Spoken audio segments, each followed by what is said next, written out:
আসসালামাইকুম রহমতুল্লাহ ভাই, তাহলে এদিকে আমি আশেপাশে সবার তো খোঁজ খবর নিয়ে দেখলাম, আলহামদুলিল্লাহ সবাই এলাকার ভালো প্রশংসা করলো। এবং টঙ্গী স্টেশন রোডের থেকে এদিকে আসতে অটোওয়ালায় বলছো 30 টাকা ভাড়া।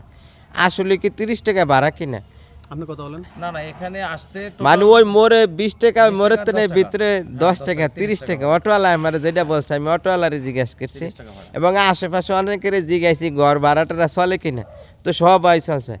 আপনিও কিন্তু বাইরের থেকে আইসা দিয়ে বাড়ি করছেন, হ্যাঁ, তো আমি বাড়ি ইনশাল্লাহ আবার এই জমি যারা কিনবে হ্যাঁরাও কিন্তু আইসা দিয়ে বাড়ি টাড়ি করবো, নিজে থাকবো, 2-4 পয়সা যদি ভাড়ার টাকার থেকে আইলো মাইসে, এই আশা করে কিন্তু জমি কিনে।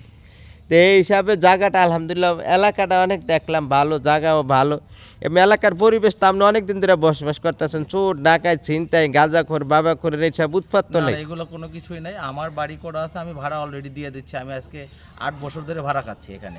মাশাআল্লাহ, আমি ঢাকা থেকে আলহামদুলিল্লাহ। এখানে বাড়ি করে এখানে ভালো আছে। এখানে সব কিছু সস্তায় মোটামুটি সবই পাওয়া যায়, মানুষজনও ভালো আছে, আলহামদুলিল্লাহ। এটাই। আমারও খুব ইচ্ছা ছিল যে জায়গায় বাড়ি করাটা রাখা। হ্যাঁ, তাহলে এদিকে মাশাআল্লাহ আলহামদুলিল্লাহ দিলে বাড়ি করলে ইনশাল্লাহ ভাড়া পাইবো। ভাড়া ঢাকার শহরে একটা ফ্ল্যাট কিনলে 50 থেকে 60 লাখ টাকা লাগে, মাসে ভাড়া 15,000।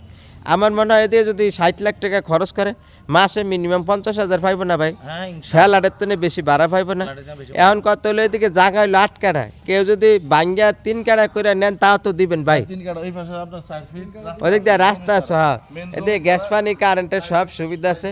কেউ বাঙ্গা নিলে বাঙ্গাও দিতে পারবো, কারণ বিশেষ টাকার প্রয়োজনে জমিটা বিক্রি নাই, তো এই জমি কেউ বিক্রি করে না। এই জন্য কেউ যদি বাঙ্গা নিতে চান তাও নিতে পারবেন। কারেন্টের কিন্তু মিটার নামানো আছে। কারেন্টের মিটার নামানো আছে, এই যে ঘর করা আছে। আর কেউ যদি পুরাটা নেন তাও নিতে পারবেন। আগে গ্যাস ছিল, লাইনের গ্যাস ছিল, আর আপাতত বন্ধ করে হ্যাঁ, রাখছে। না আবার এই সরকার দিব তো। হ্যাঁ, সব জায়গায় গ্যাস লাইনটা নাই আছে। হ্যাঁ, ঠিক আছে ইনশাল্লাহ ভাই, ধন্যবাদ। আল্লাহ আপনার করে ভালো রাখুক। তো ইনশাল্লাহ আশা করা যায় থেকে মানুষগুলা ভালো, যা করতে জিগাইছে কেউর ভিতরে আলাদা কোনো ইয়া নেই, হিংসা বিদ্বেষ নাই, সবাই যেটা জেনেন ওইটাই বলছে। আর অনেক দূর দূরান্ত লোকজন আইব। এখানে বেশিরভাগ লোক তো বাইরের লোক। হ্যাঁ, সব বাইরের লোক, সবারই জিগাইছে, বরিশালের লোক, সবই বাইরের লোক। বাইরের লোক বেশি। ঠিক আছে বসবাস তাহলে করতেছেন আলহামদুলিল্লাহ। আলহামদুলিল্লাহ, আল্লাহর দরবারে শুকরিয়া। যার কপালে আছে হ্যাঁ পাইব।